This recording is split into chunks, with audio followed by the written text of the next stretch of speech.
moi je suis prêt. Je vais attendre encore un peu qu'il y ait encore quelques personnes qui arrivent. Alors le thème, c'est la puissance du nom de Jésus dans ta vie. Donc dans nos vies respectives, on a besoin d'utiliser la puissance du nom de Jésus-Christ pour infléchir certaines situations. Alors je vais commencer avec un témoignage. Moi, la première fois où je me suis rendu compte de la puissance du nom de Jésus, c'est lors d'attaques démoniaques, d'abord dans des rêves, parce que c'est là d'abord où j'ai pu exercer la puissance du nom de Jésus. Donc j'étais dans mon lit et je dors comme tout le monde, et durant la nuit, il est arrivé que à un moment je veux me réveiller mais je n'y arrive pas. Je sens une présence qui est à côté de moi, je vois, j'ai les yeux ouverts, mais il m'est impossible de bouger mes muscles, de bouger. J'ai même à un moment je tombe en apnée et je sens une présence qui est là hostile et je réalise que c'est cette présence à côté de moi qui m'empêche de me réveiller et qui jette comme un voile de toile d'araignée sur mon visage et qui m'empêche de revenir à moi. Et là, j'ai pu prononcer par un certain effort, le nom de Jésus-Christ, et boum, je me suis mis à réveiller. J'ai pu me réveiller. Et cela m'est arrivé à plusieurs reprises dans les débuts de ma foi chrétienne. Et là, je me suis rendu compte que il se passait des choses pendant que je dormais, pendant que j'étais en sommeil, qu'il y avait des présences qui venaient, et dans certains rêves où il y avait des personnes qui m'attaquaient, des ennemis qui venaient pour me faire du mal et m'attaquer, je me retrouvais à utiliser le nom de Jésus-Christ pour empêcher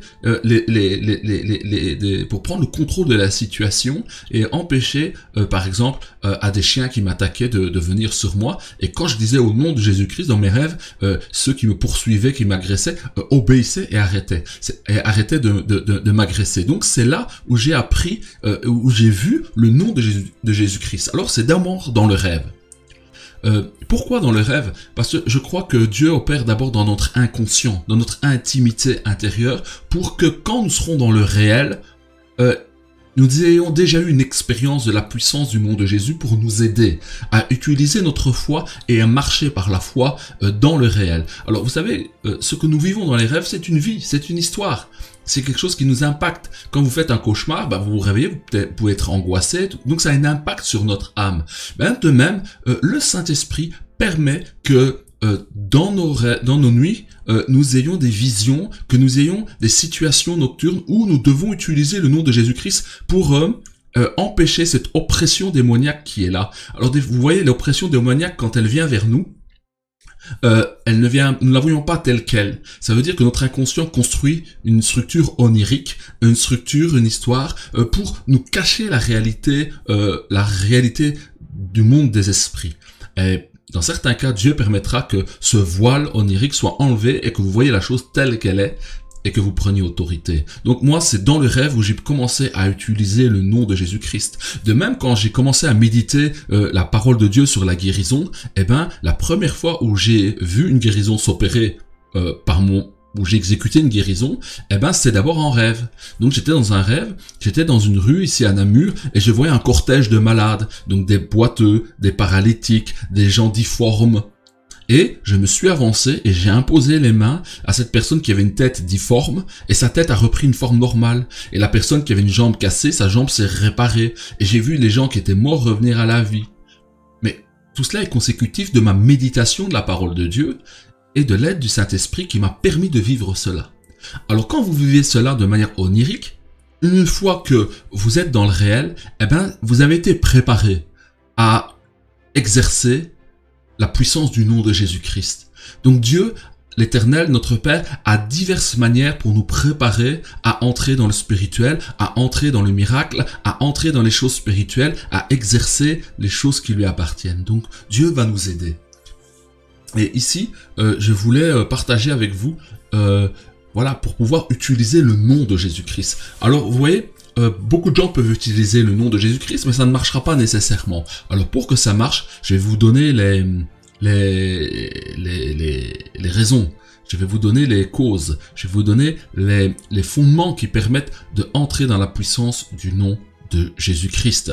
Alors le nom de Jésus peut être est utilisé par diverses personnes. Il est utilisé par ceux D'abord les conditions, hein, vous voyez dans le texte ici à côté de moi, vous voyez, il faut être né de nouveau. Alors c'est-à-dire être né de nouveau, il faut être un enfant de Dieu.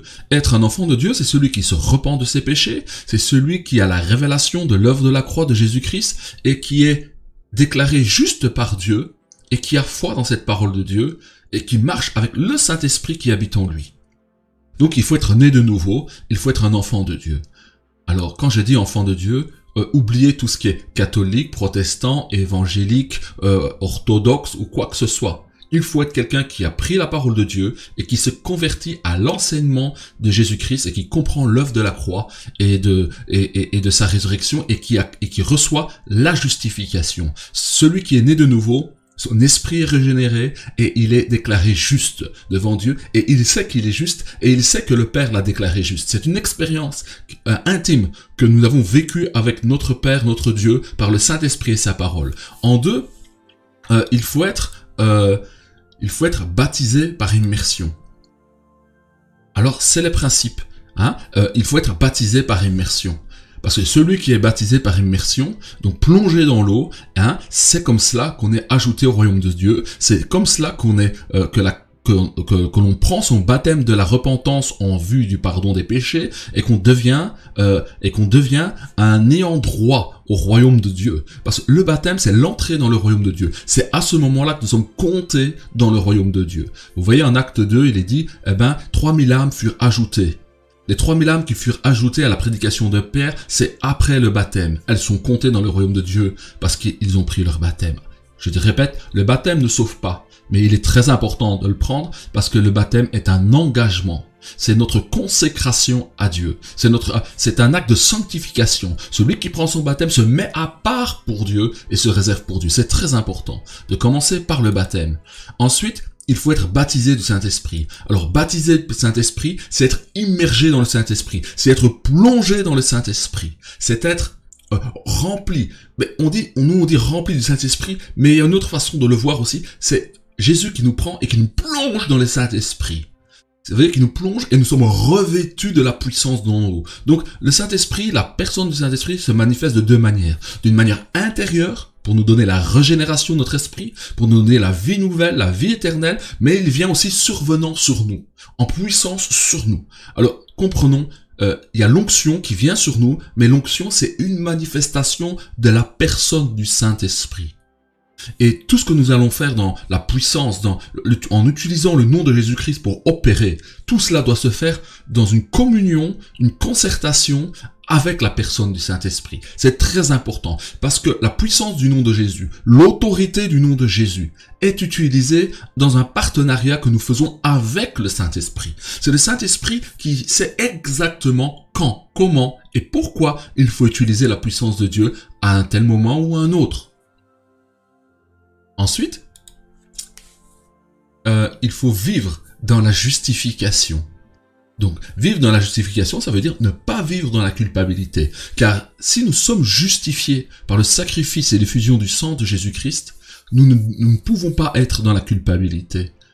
Quelqu'un qui marche dans la culpabilité, sa foi aura un problème. Il aura un manque d'assurance, un manque de foi, un manque d'autorité dans l'action qu'il doit prendre pour la gloire de Dieu. Donc, il est très important de marcher dans un sentiment vécu, un sentiment de justification. Donc la justification, c'est le produit de l'œuvre de la croix qui nous est révélé, qui nous fait comprendre que nous avons été déclarés justes, que nous avons été pardonnés, que nous avons fait la paix avec Dieu et que entre le Père et nous, il n'y a plus de problème car nous savons que nous avons un avocat, Jésus-Christ le juste, qui a plaidé pour nous, qui a expié nos péchés. Alors cela est très important.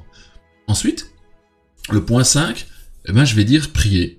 Il faut avoir une vie de prière, il faut prier, prier et encore prier. Il faut avoir une communion avec le Père, avec le Fils, avec le Saint-Esprit, avec notre divinité, avec Adonai Elohim, le seul véritable Dieu qui est un. La prière, c'est la communion avec Dieu.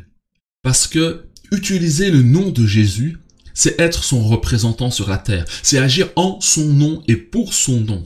Et si, vous savez, un ambassadeur, malgré qu'il est dépêché dans un autre pays, par exemple, prenons l'ambassadeur des États-Unis, qui est ici en Belgique, il sait exactement ce qu'il doit faire parce qu'il est en communion, il est en relation avec le président des États-Unis et le territoire des États-Unis. De même, toi, mon frère, ma sœur et moi, nous sommes en communion avec le royaume de Dieu. Nous sommes dépêchés sur la terre et nous sommes les ambassadeurs du royaume de Dieu et nous sommes là en son nom et pour la gloire de son nom. C'est vraiment important de comprendre ça. Et ensuite, il faut mettre en pratique les 2 grands commandements. Pour que la puissance du nom de Jésus agisse dans nos vies, il faut que, dans la mesure de grâce qui nous est donnée, je dis bien dans la mesure de grâce qui nous est donnée, de révélation, aimer Dieu de tout notre cœur, de toute notre âme, de toute notre pensée et de toute notre force. Cela est vraiment très important de pouvoir aimer Dieu de cette manière. Et le second commandement qui lui est semblable, c'est d'aimer notre prochain comme nous-mêmes, avec l'extension de notre prochain qui peut être aussi notre ennemi. Comme notre Dieu est amour, celui qui n'aime pas. L'Écriture nous dit que Dieu ne l'a pas connu. Vous comprenez?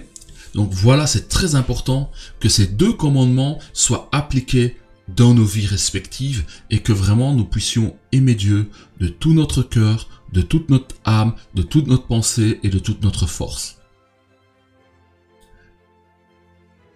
Parce que tous les commandements de la Torah et des prophètes, surtout de la Torah, sont réunis en cela, en ces 2 commandements. Ces 2 commandements sont les 2 voies maîtresses. Une qui est tournée vers le culte que nous rendons à Dieu, notre affection, notre amour pour Dieu le Père, et la façon dont nous nous comportons avec nos frères en Christ, nos sœurs en Christ, et avec quiconque que nous rencontrons. Dieu, pour lui, il en tient vraiment compte et cela est vraiment important. Est-ce que nous aimons notre prochain ou pas? Parce que si nous avons l'Esprit de Dieu, Dieu est amour, nous devons aimer. Nous devons aimer notre prochain. Et vous assure, ce qui rend la foi agissante, c'est l'amour. L'amour est ce qui rend notre foi qui permet d'opérer. Alors pour parler un peu de ce thème de l'amour, qui est un commandement qu'on doit mettre, qui est une loi d'amour que Dieu nous a donnée, vous savez, quand nous voulons guérir un malade et que nous guérisons pour la forme, il peut se passer quelque chose, la guérison peut être accomplie quand nous disons au nom de Jésus-Christ que cette maladie s'en aille. Mais je vous assure, celui qui aime le malade, celui qui a de la compassion pour celui qui s'approche de lui, celui qui aime le malade avec vérité et sincérité, sa foi va opérer. Parce que c'est la motivation même du miracle de Dieu, c'est l'amour. Dieu donne, Dieu est miséricorde, il fait grâce. Alors quand nous sommes en communion avec le Père et que nous sommes animés d'amour pour son nom et pour le malade, alors nous pouvons obtenir la guérison ou la délivrance par la puissance du nom de Jésus-Christ, car ce qui rend notre foi active, qui libère la puissance de Dieu, c'est l'amour. L'amour est puissant, l'amour est très fort. Amen. Alors, j'ai encore des autres points. Alors, le point 7. Il nous est recommandé de jeûner et prier. Vous savez, notre vie chrétienne doit être jalonnée de diverses périodes de jeûne et prière. Il y a des jeûnes et prières que nous ferons quand nous sommes en communauté, à plusieurs, lors de retraites. Mais il y a aussi des jeûnes et prières que nous ferons quand nous sommes seuls. Et je vous assure, pour pouvoir opérer dans la puissance de Dieu, pour guérir les malades, pour chasser les démons, pour prêcher avec puissance et que la parole que nous proclamons ait un effet, il faut absolument que nous jeûnions et que nous prions. Notre Maître, le Seigneur Jésus-Christ lui-même, se retirait, priait, jeûnait, rechargeait ses batteries spirituelles, si je puis dire, et retournait dans le réel et il opérait à nouveau. Et vous verrez que dans tout le ministère du lion de la tribu de Juda, notre Seigneur Jésus, chaque fois il y avait un va-et-vient. Il allait dans la foule, il allait faire ministère, il prêchait, il faisait des miracles, il guérissait les malades, il chassait les démons, et après, il allait en retraite, si je puis dire, il allait vers le Père. Il retournait vers celui qu'il a envoyé. Il retournait vers celui qui est l'autorité pour lequel il agissait en Israël. Et là, dans la prière, dans le jeûne, il recevait et il voyait ce que le Père voulait qu'il fasse. Et ensuite, il redescendait vers les hommes et il faisait un nouveau ministère. C'était le va-et-vient avec lequel c'est comme ça qu'il opérait. Et c'est comme ça que nous devons opérer. Et je peux vous assurer que chaque fois que vous aurez une période de jeûne, que vous priverez de tout pour être avec le Seigneur, il y a des choses qu'il va vous révéler. Votre foi va faire des bonds en avant. Votre foi va s'étendre. Il y a des choses que vous ne pouviez pas faire. Une autorité, une dimension d'autorité que vous n'aviez pas, que vous allez obtenir. Pas que ça soit vraiment le jeûne en soi, mais c'est ce qui se passe au moment où vous jeûnez et priez, c'est-à-dire au moment où vous communiez avec le Seigneur et qu'il se révèle à vous et qu'il vous révèle des choses qui le concernent et qui vous concernent. À ce moment-là, le Seigneur va lui-même permettre à votre foi de rentrer dans des dimensions nouvelles. Et vous allez opérer dans des champs nouveaux que vous ne connaissez pas, que vous ne pouviez pas faire avant, parce que il y a une révélation qui est venue, il y a une limite qui est levée. Ensuite, il y a être dans ta destinée ou dans ton appel. C'est vraiment très important de comprendre que notre destinée et notre appel, il y a lié une mesure de foi. Celui qui est pasteur reçoit une mesure de foi de pasteur pour opérer comme un pasteur. Le prophète reçoit une mesure de foi de prophète. L'évangéliste reçoit une mesure de foi d'évangéliste pour opérer des miracles, des délivrances. Il a une mesure de foi qui correspond à son ministère. L'enseignant aussi. L'apôtre aussi reçoit une mesure de foi qui est liée. Et dans notre marche chrétienne, le Saint-Esprit va nous aider à réaliser quelle est la mesure de foi que nous avons reçue.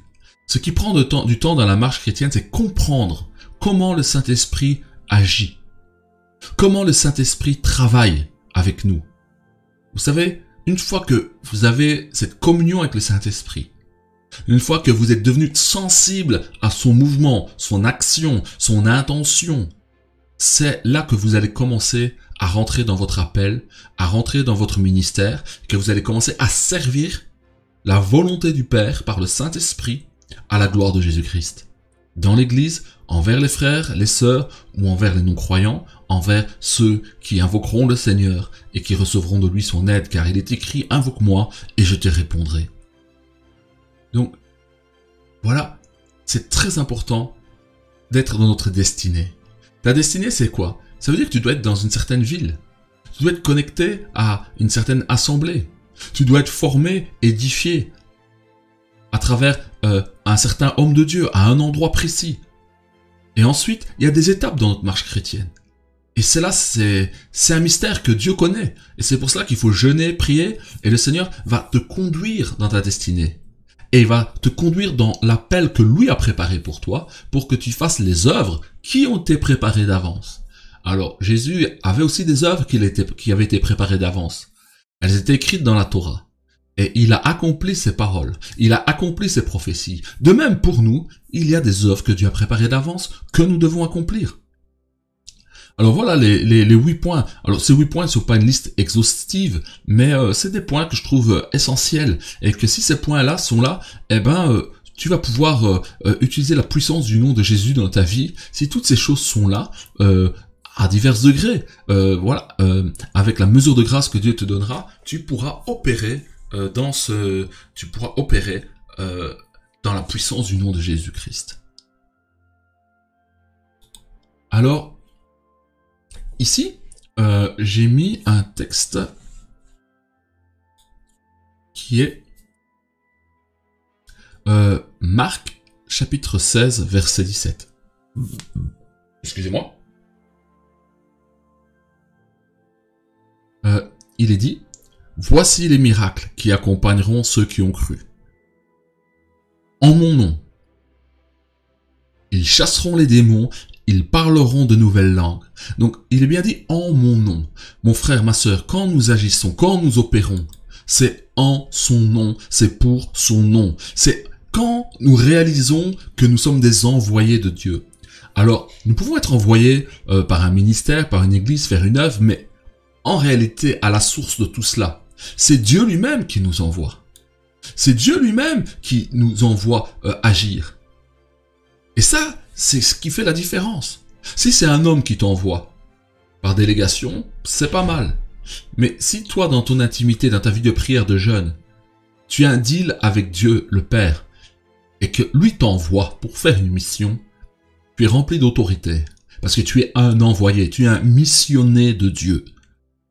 Et je t'assure, mon frère, ma sœur, quand tu vas dans la rue, quand tu vas évangéliser, quand tu vas annoncer le nom de Jésus-Christ et son œuvre de rédemption par la croix, par sa mort et par l'effusion de son sang, tu dois réaliser qu'à ce moment-là, tu es un envoyé de Dieu. Parce que tu sers la parole de Dieu. Et quand tu sers la parole de Dieu, tu es un envoyé de Dieu. Tu es établi. Parce que tu es serviteur de la parole du Père et du Fils. Et cela, c'est très très important de réaliser cela. Réaliser cela, prendre conscience que quand tu parles et que tu dis, que tu explicites ce que Jésus-Christ est et ce qu'il a fait, tu es investi. Investi par le Saint-Esprit, pour glorifier le nom de Jésus-Christ. Et le Père est avec toi. Et l'Esprit du Père et du Fils t'accompagne, parce que il n'y a rien de plus important sur la terre que la proclamation de l'évangile de Jésus-Christ, de cette bonne nouvelle du pardon des péchés et de la résurrection des morts. C'est vraiment important de comprendre cela. Donc, il dit ici, voici les miracles qui accompagneront ceux qui ont cru. Nous devons croire dans la puissance du nom de Jésus. Alors, j'avais fait un enseignement sur ça, la puissance du nom de Jésus. Nous savons que ce qui est puissant, c'est la révélation que nous avons de la signification de son nom, de ce qu'il est, de qui il est. C'est de là d'où vient la puissance, où naît la puissance du nom de Jésus-Christ dans nos vies. Et quand nous voyons des hommes de Dieu opérer, faire des choses étonnantes, avoir une parole percutante, c'est parce que ils ont une profonde révélation de la personne de Dieu, de sa nature, de ce qu'il est. Et ils se savent investis, envoyés, établis de Dieu pour opérer au milieu des hommes à la gloire de Jésus-Christ. C'est une prise de conscience. Et cette prise de conscience procure une grande assurance. Vous avez une grande assurance quand vous savez que Dieu, le Seigneur, notre Père, vous envoie et vous a établi et qu'il est prêt à opérer à travers vous. Il dit, voici les miracles qui accompagneront ceux qui ont cru en mon nom. Croire en quoi? En son nom. Très important. Ils chasseront les démons. Donc, quand nous sommes là en présence du nom de Jésus, nous avons l'autorité, nous, les disciples de Jésus. J'ai mis ça dans la liste que nous venons de lire, les listes en 8 points. Nous avons une pleine autorité pour chasser les démons. Nous avons un plein pouvoir pour bousculer le royaume des ténèbres, pour le faire vaciller, pour le faire tomber, et ainsi le nom de Jésus-Christ sera glorifié, et des âmes seront sauvées, des âmes seront consolées, et des maladies seront brisées par le nom de Jésus-Christ. Et ils parleront des nouvelles langues. Alors parler des nouvelles langues, c'est toutes ces langues qui sont inconnues. Quand nous allons dans un pays, Dieu nous donnera de parler des langues que nous ne connaissons pas pour pouvoir proclamer l'évangile à ceux qui ne connaissent pas. Parce qu'il y a eu des missionnaires qui sont allés dans des pays, ils ne connaissaient pas la langue, et le Saint-Esprit leur a donné de parler ces nouvelles langues qu'ils ne connaissaient pas pour annoncer l'évangile. Oh non, rien n'est impossible à Dieu. Nous l'avons limité beaucoup dans nos églises, mais il peut beaucoup plus que ce que nous pensons, car il est grand et redoutable. Alors ici, dans cette deuxième dia, le nom de Jésus, la puissance de son nom. En son nom, je suis exaucé et tu as le pouvoir d'être exaucé. En Jean chapitre 15, verset 16, il dit, « Ce n'est pas vous qui m'avez choisi. » Oh non, ce n'est pas nous qui nous ne sommes pas sauvés nous-mêmes. Mais moi, dit Jésus, je vous ai choisi et je vous ai établi. Oh oui, je vous assure, mon frère, ma sœur, quand tu sais que c'est Jésus qui t'a établi, tu ne doutes pas. Et il nous a établi pourquoi? Afin que vous alliez. Donc il faut aller. Il faut du mouvement. Il faut que nous soyons en marche pour Dieu. Et que vous portiez du fruit. Et que votre fruit demeure. Afin que ce que vous demanderez au Père en mon nom, il vous le donne. Alors, nous sommes établis devant le Père à cause du nom de Jésus-Christ, à cause de ce qu'il est, à cause de ce qu'il a accompli, à cause de ce qu'il a réalisé. Nous sommes établis. Vous savez, il faut réaliser cela. Et cette parole nous aide à cela, à réaliser que non, on ne s'est pas investi nous-mêmes. Nous ne sommes pas établis nous-mêmes. C'est le Père qui nous a choisis.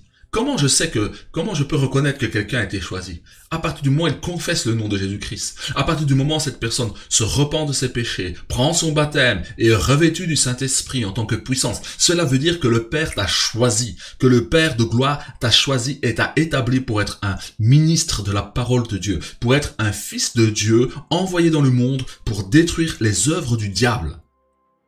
Aujourd'hui, nous voyons trop de chrétiens comme si ils jouaient à égalité avec le diable. Non, nous le dominons. Nous avons été établis pour dominer. Pourquoi? Parce que quand moi, j'agis, ou quand toi tu agis, mon frère, nous agissons au nom de Jésus-Christ. Ça veut dire que nous agissons en son nom, pour lui. Nous sommes une délégation du royaume de Dieu sur terre. Alors quand je vois des chrétiens qui font du combat spirituel, qui ne ressemblent à rien, qui chassent des démons qui ne sont pas là, qui crient dans tous les sens pour rien, c'est inutile. Nous devons opérer pour délivrer les captifs, c'est-à-dire des païens, des gens non convertis, qui veulent venir à Jésus et qui sont oppressés. C'est là-bas qu'il faut aller chasser les démons et délivrer les gens. C'est ça la vraie délivrance. Parce qu'il nous dit, Jésus nous dit, ce n'est pas vous qui m'avez choisi, mais moi. Réalisez que nous sommes des choisis. Il n'y a pas des chrétiens de première, de deuxième, de troisième catégorie. Nous sommes tous des choisis, des élus. Et cela est vraiment important de comprendre cela. Et il dit, je vous ai établi afin que vous alliez et que vous portiez du fruit. Donc il faut que notre vie chrétienne produise des bonnes œuvres. Il faut que nous soyons utiles aux autres. Un arbre porte du fruit pour les autres. Et en portant du fruit pour les autres, il apporte du réconfort à ceux qui viennent prendre de son fruit. Et il veut que ce fruit demeure.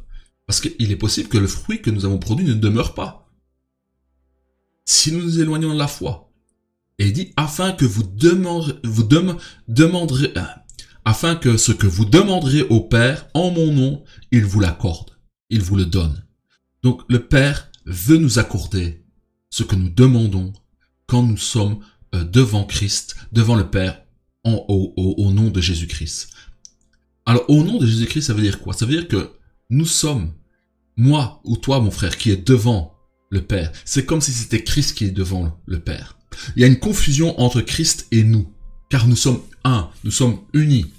Je vais prendre un peu l'exemple. Vous savez, quand vous êtes marié, quand vous avez fait une alliance avec votre épouse, qui est le mariage, si mon épouse contracte une dette, la dette, elle est pour moi aussi. Si mon épouse gagne, je vais prendre un exemple mondain, gagne au loto, je suis riche aussi. Parce que nous sommes en alliance. Donc, la mort et la résurrection de Jésus-Christ, et le fait que par sa résurrection, il était approuvé de Dieu et déclaré juste, et que le sacrifice a été approuvé du Père, nous sommes déclarés justes aussi. Et comme Jésus-Christ a été élevé dans les cieux, c'est nous aussi qui sommes élevés dans les cieux avec lui. C'est par Christ, c'est Christ qui nous a établis et placés devant le Père pour que nous lui parlions et que nous soyons exaucés au nom de Jésus-Christ. C'est une position de grâce. Donc la position d'exaucement nous est donnée par Christ, en son nom. Donc, quand je me tiens devant le Père et que j'ai pris, je réalise que j'ai été choisi et établi pour être devant le Père par Jésus-Christ. Donc c'est cela que cela veut dire, être devant le Père au nom de Jésus-Christ. Alors certains se tiennent devant Dieu au nom de leur assemblée. Alors on ne peut pas se tenir devant Dieu au nom d'une assemblée ou d'une dénomination. Ça ne marche pas. Parce que le nom d'une dénomination religieuse n'a rien à voir avec la nature de Dieu. Ok? Voilà. Alors maintenant, avançons. Et il dit ici, le titre que j'ai mis, c'est « En son nom, nous sommes assemblés et il est avec nous ».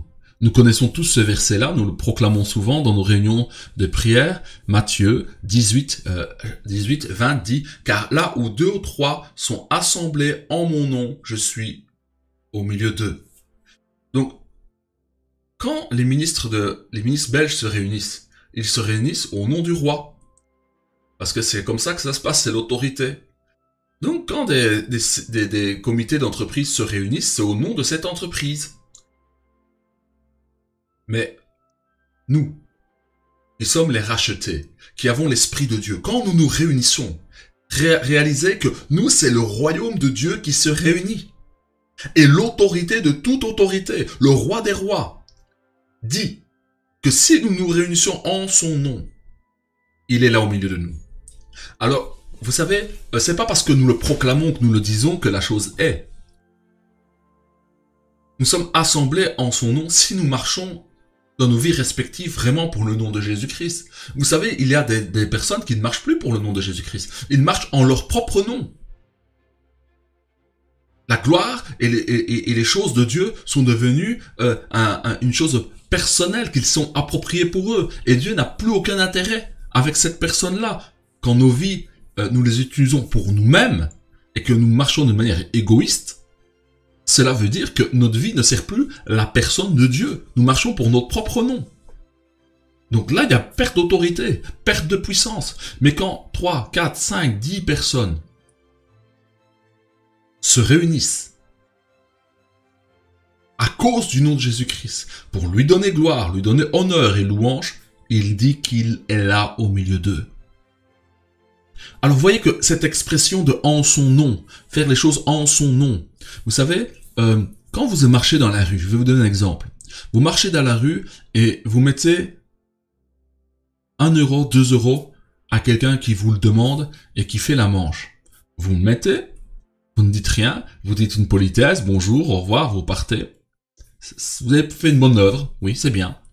Mais celui qui prend une pièce, qui la donne à cette personne, et qu'il dit « Bonjour monsieur, vous savez pourquoi je vous donne quelque chose aujourd'hui ? C'est à cause de Jésus-Christ qui est mort et ressuscité, qui s'est donné pour nous et qui nous aime, c'est pour cela que je vous aide. » Là, quand vous avez dit ça, là, l'œuvre que vous venez de faire, c'est une œuvre que vous avez faite en son nom et pour son nom. Alors quand vous comprenez ce secret-là, je vous assure, quand vous aidez quelqu'un, que vous faites une œuvre, quelle qu'elle soit, n'hésitez jamais à dire quelle est la motivation avec laquelle vous faites cette œuvre. Et vous devez dire ce qui vous motive, afin que la personne sache que vous ne l'avez pas fait parce que, comme cela, vous l'avez fait à cause du nom de Jésus, à cause de celui qui vous a racheté et qui vous a sauvé. Et je vous assure qu'il y a des récompenses. Suivant. Alors là, il dit, à cause de son nom, ceux qui te font du bien sont bénis. Oui. J'ai pris conscience de ça en méditant aussi, en préparant l'enseignement. Il dit, donc le titre c'est « À cause de son nom, ceux qui te font du bien sont bénis ». Alors c'est dans Marc, chapitre 9, verset 41, « Et quiconque vous donnera à boire un verre d'eau en mon nom, parce que vous appartenez à Christ, je vous le dis en vérité, il ne perdra point sa récompense. » Donc, parce que nous marchons au nom de Jésus-Christ, parce que nous sommes des serviteurs de Dieu, si quelqu'un, pendant notre service, nous apporte seulement à boire un verre d'eau, pendant que nous servons Christ, c'est comme si la personne avait donné à boire à Christ. Et il a une récompense. Parce que, quand on respecte l'ambassadeur du Congo, si on respecte l'ambassadeur de Chine et qu'on lui donne une grande considération, c'est au chef de l'État aussi que nous avons donné du respect, parce que l'ambassadeur incarne l'autorité du pays et représente le pays et son autorité. Donc mes frères, mes sœurs, nous qui marchons à cause du nom de Jésus-Christ, nous sommes un vecteur, un canal de bénédiction pour les autres. Quand quelqu'un te fait du bien, quand quelqu'un te donne quelque chose, fait quelque chose pour toi, ne fût-ce qu'un verre d'eau, Dieu s'engage à lui donner une récompense.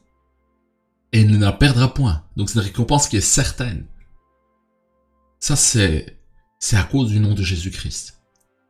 Mais vous voyez, c'est nous qui sommes là. Et c'est nous qui agissons pour son nom. Donc agir pour son nom, c'est comme si le bien était fait à Christ. Vous voyez cette communion, cette confusion? Si nous comprenons ça, nous allons marcher d'une autre manière. Alors, voilà, nous arrivons à, j'arrive à la fin, vers la fin, parce que ici c'est la dernière dia, et là je voulais aller vers quelque chose de plus prophétique, de plus spirituel, de plus qui se situe plus dans les cieux. Alors là, c'est Apocalypse chapitre 3, le verset 12. Alors, il dit, il y a un nom nouveau, le nom nouveau. Vous savez, ça c'est dans l'Apocalypse, il y a des choses merveilleuses qui sont là. Il dit, celui qui vaincra, je le ferai de lui une colonne dans le temple de mon Dieu. Donc, mon frère, ma sœur, nous devons réaliser que cette marche chrétienne est une guerre. C'est pas une partie de plaisir, nous ne sommes pas en train de faire une balade comme dans un bateau de plaisance, mais nous n'en rendons pas compte, mais c'est une guerre. Quelle est cette guerre? Quel est ce combat?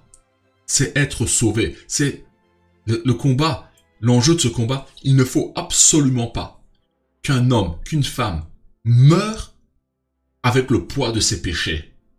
C'est ce qui peut arriver du pire à un être humain. C'est mourir avec le poids de ses péchés. Car il y aura un jugement. Si une personne meurt sans recevoir le salut, il devra répondre de Dieu.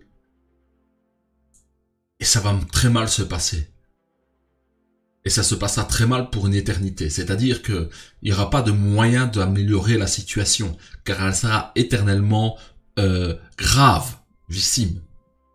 Et ce qui est grave, c'est l'enfer, c'est la condamnation. L'enfer, c'est un lieu d'angoisse. La Bible dit qu'il y a des pleurs et des grincements dedans. Et pourquoi nous devons vaincre? Parce que tout le monde, le système du monde, est là pour nous terrasser, pour nous abaisser, pour que nous ne puissions pas nous tourner vers le Dieu véritable, le Dieu réel, pour que nous ne soyons pas conscients de la réalité du monde spirituel, du Père, du Fils et du Saint-Esprit. Il y a tellement de chemins, des faux chemins. Jésus a dit, je suis le chemin, la vérité et la vie. Nul ne vient au Père que par moi. Et pourtant, humainement parlant, on peut dire oui, mais tous les chemins mènent à Rome. Il y a plusieurs religions. Pourquoi il y aurait qu'une seule religion, qu'un seul chemin?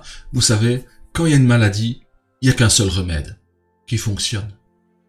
Il y a un seul remède. Une maladie, un remède. Un problème, une solution. Et la seule solution qui nous a été donnée pour être sauvés, c'est le nom de Jésus-Christ, sa mort et sa résurrection. Et vaincre, c'est demeurer dans cette foi-là, c'est demeurer dans cette communion avec le Père, le Fils et le Saint-Esprit, demeurant dans la foi qui nous justifie et qui nous fait grâce pour le pardon, pour nos péchés. C'est cela, vaincre. Vaincre ou être vaincu, c'est l'un ou c'est l'autre. Et il dit, je ferai de lui une colonne dans le temple de mon Dieu. Ça veut dire que dans les systèmes que Dieu va établir, son royaume, le temple qu'il va établir, des hommes et des femmes, nous serons des colonnes. Ça veut dire que la réalité du temple où Dieu va résider, la structure du temple, c'est nous.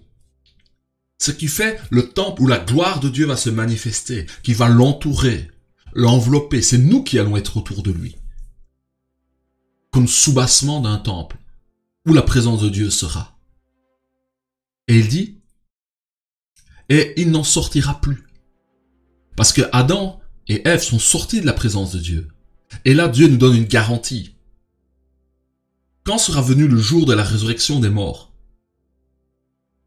nous ne sortirons plus. Il n'y aura plus moyen. Nous ne pourrons plus par le péché, par la faute, sortir de la présence de Dieu, de son royaume, et être expulsés comme nos premiers parents l'avaient été. Et il dit, j'écrirai sur lui le nom de mon Dieu. Vous réalisez, là nous rentrons dans des réalités profondes, des choses éternelles, profondes, spirituelles, qui sont dans l'intention, dans la pensée de Dieu. Dieu veut faire quoi? Il veut écrire sur toi le nom de son Dieu. Jésus-Christ va écrire sur toi le nom de Dieu. Alors, tu crois que c'est pas un tatouage, c'est pas tel. Ça veut dire que tu vas être marqué de la nature de Dieu. Parce que porter le nom de quelqu'un, c'est porter ce qu'il est. Quand quelqu'un porte son nom, c'est un ayant droit, c'est un héritier. Ça veut dire qu'il a une filiation. Et porter le nom de Dieu, c'est vraiment que nous sommes un fils, une fille de Dieu. Et ça veut dire qu'en nous, il y aura la marque de Dieu. Il y aura son nom qui sera, sa nature sera remarquable, visible en nous. Et il dit, et encore autre chose à écouter, et le nom de la ville de mon Dieu. Donc nous aurons le nom de Dieu qui sera écrit et le nom de la ville de Dieu sera écrit en nous. C'est normal que le nom de la ville de Dieu sera écrit parce que nous serons nous serons une colonne dans ce temple. Ça veut dire que notre nature et la nature du temple, il y a une connexion qui est faite. Et là il dit et le nom de la ville de mon Dieu.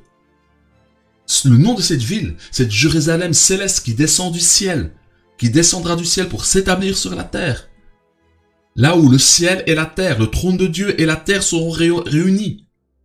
Où les anges du monde spirituel et la terre seront en communion parce que le trône de Dieu sera descendu sur la terre et il y aura une communion entre la terre nouvelle qui aura été recréée et les cieux.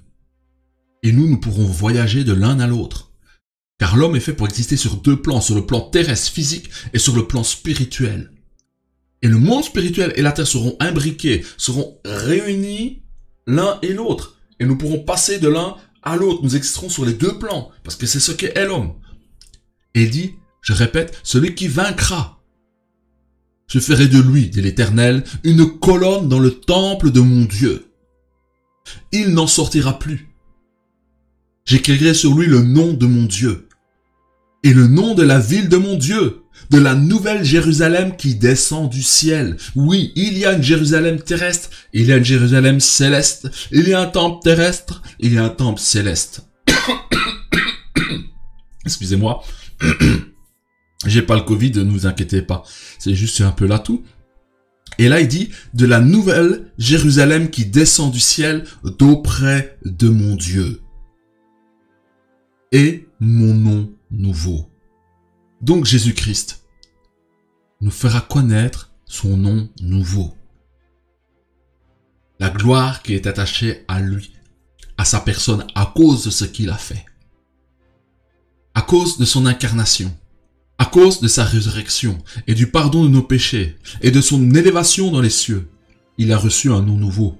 Car ce que le Fils de Dieu, le Messie a accompli, lui a donné un surcroît de gloire, d'honneur. Parce que, montrez-moi un autre Dieu sur la terre qui s'est incarné, qui s'est fait homme, qui a marché avec des hommes sur la terre, qui a eu faim, qui a eu soif, qui a souffert pour nous, qui a choisi de mourir pour nous et de ressusciter pour le pardon des péchés. Personne nous a aimés et n'a aimé le genre humain à ce point-là. Jésus-Christ est vraiment le seul qui est capable et qui a fait ce qu'il fallait pour rétablir la relation avec le Père en supprimant, en effaçant nos péchés par sa mort et sa résurrection. Voilà la grande sagesse, la grande connaissance, ce qu'il faut savoir dans ce monde. Il n'y a rien de caché que nous devions connaître. Ce que nous devons connaître est dans la Bible. C'est la science. Ce livre contient la science pour la vie éternelle. C'est dans ce livre qui contient la science, vous savez, pour la vie éternelle. Des gens essayent de trouver la pierre philosophale. D'autres pensent qu'il faut aller dans des sectes d'initiés pour connaître les secrets du monde. C'est des balivernes, c'est des menteurs. La seule chose qu'un homme doit savoir, c'est qui est ce Jésus. Si vous voulez élucider cette question et savoir qui il est, et que vous faites les recherches pour savoir qui il est, il va se révéler à vous. Parce que c'est la connaissance ultime. Il y a une science, la Bible dit, c'est la science qui produit la vie éternelle. Et la vie éternelle, c'est de connaître qui est le Père, qui est le Fils. Et d'être réconcilié avec le Père par la mort de Jésus-Christ. Celui qui sait cela, celui qui a la révélation de cela et qui le garde, c'est celui qui est vainqueur du monde. Car Jésus-Christ a vaincu le monde. Il a vaincu le système du monde et il est ressuscité pour nous. Voilà, c'est un texte magnifique. Donc mon frère, ma sœur, nous avons cette capacité, cette puissance, cette autorité dans le nom de Jésus-Christ d'agir et de briser la puissance du malin. Celui qui a le nom de Jésus et qui agit en son nom chasse les démons pour guérir les malades, délivre ceux qui sont oppressés, délivre ceux qui n'ont pas d'espérance de guérison. Et celui qui porte le nom de Jésus en lui Ça le protège, ça le garde de toutes les vicissitudes de ce monde. Car celui qui règne, règne sur ceux qui se réclament de lui. Et nous nous réclamons de lui, tu te réclames de lui. Oh mon frère, relève-toi. Réalise que tu es un temple de Dieu dans lequel habite l'Esprit de Dieu. La plénitude de Dieu est en toi. Tu portes le nom de Jésus en toi. Tu peux agir en son nom. N'hésite pas. Parle autour de toi. Proclame qui est Jésus-Christ. Agis. Impose les mains. Guéris les malades et chasser les démons. C'est ce que Jésus-Christ a fait. Et il a transmis le mandat aux apôtres. Et qui nous l'ont transmis à travers les Écritures pour que nous aussi nous puissions continuer à agir pour le nom de Jésus-Christ. Son nom est magnifique. Son nom est beau. Il apporte réconfort et paix, consolation. Son nom est rempli de puissance, d'autorité, de douceur et de bienveillance. Sur ce, chers frères et sœurs, je vous souhaite encore une bonne semaine. Peut-être je ferai encore un direct ce samedi, un petit direct le samedi. Je vais essayer de planifier cela. Mais voilà, maintenant je vais m'y tenir tous les mercredis à 19h30. Je serai là avec vous pour partager encore sur la parole. Si vous désirez que je partage sur certains thèmes qui vous posent question, n'hésitez pas à m'envoyer un message et je ferai une vidéo qui traitera de ce thème-là selon que je puis vous édifier. Voilà. Sur ce, que la grâce de Dieu soit avec vous, que la faveur de l'Éternel soit sur vous, que la puissance du nom et la gloire du nom de Jésus-Christ vous soient révélées afin que vous ayez un cœur plein d'assurance et de force dans la connaissance du nom de Jésus-Christ. Mes frères, mes sœurs, que la bénédiction de l'Éternel vous accompagne. Je vous déclare béni et prospère à tous égards, à cause de votre parole, à cause de votre obéissance, à cause de votre foi en son nom et dans sa parole. Ainsi, à bientôt, que la grâce de Dieu vous accompagne en toutes choses.